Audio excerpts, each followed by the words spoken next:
අද දවසෙත් ඔබට ආශිර්වාදමත් යහපත්ම දවසක් මේ උදෑසන.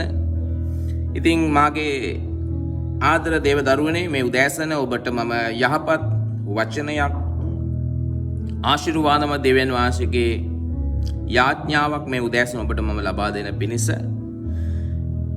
මම ලෑස්ති වෙන්නේ මේ අවස්ථාවේදී. ඔබ කොහේ කොතන හිටියත් ඔබට දවසේ යහපත පමණයි සිදු වෙන්නේ. ඔබගේ උරුමේ යහපත. ඉතින් මිනිස්යාට සෑම විටම යහපත්ව සලකන්න කියලා දෙවියන් වහන්සේ වචනේ කියනවා. සෑම විටම මිනිසෙක්ට සලකනකොට යහපත්ව සලකන්න.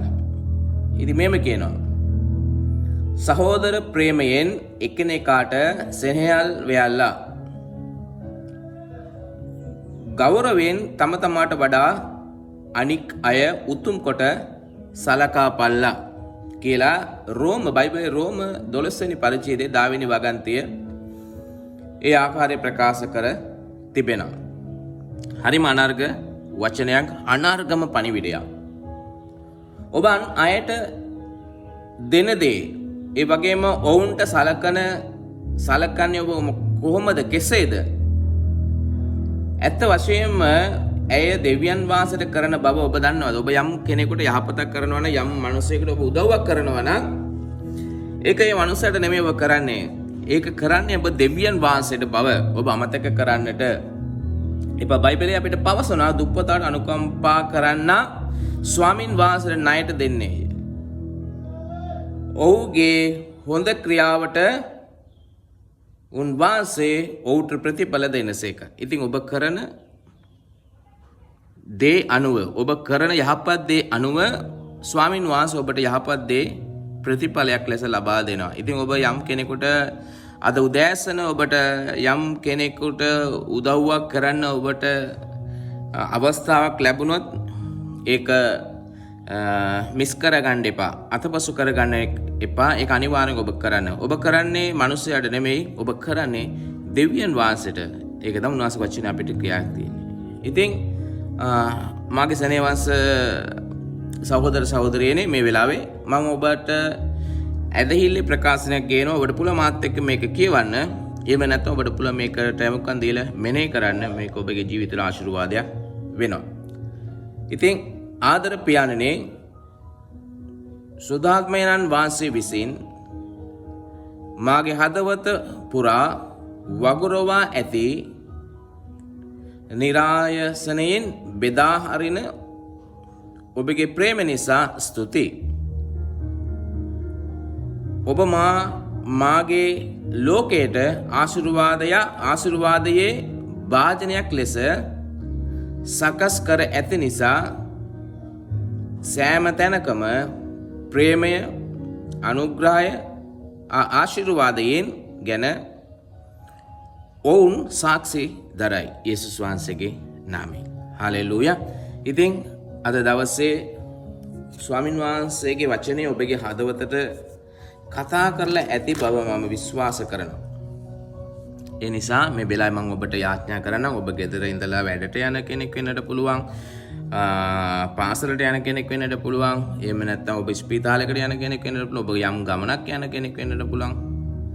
ඔබ යන එන හැම තැනම ඔන්න ඔබට අද දවසේ අවස්ථාවක් තිබෙනවා දෙවියන් වහන්සේට යමක් කරන්නට. එහෙමනම් යම් දුප්පත් මිනිසෙක් ඔබ දැක්කොත්, යම් අහිංසක මිනිසෙක් ඔබ දැක්කොත්, අන්න ඔබට අවස්ථාවක් තිබෙනවා දවසේ ඔහුට පිහිට වෙන්න, ඔහුට ආශිර්වාදයක් වෙන්න.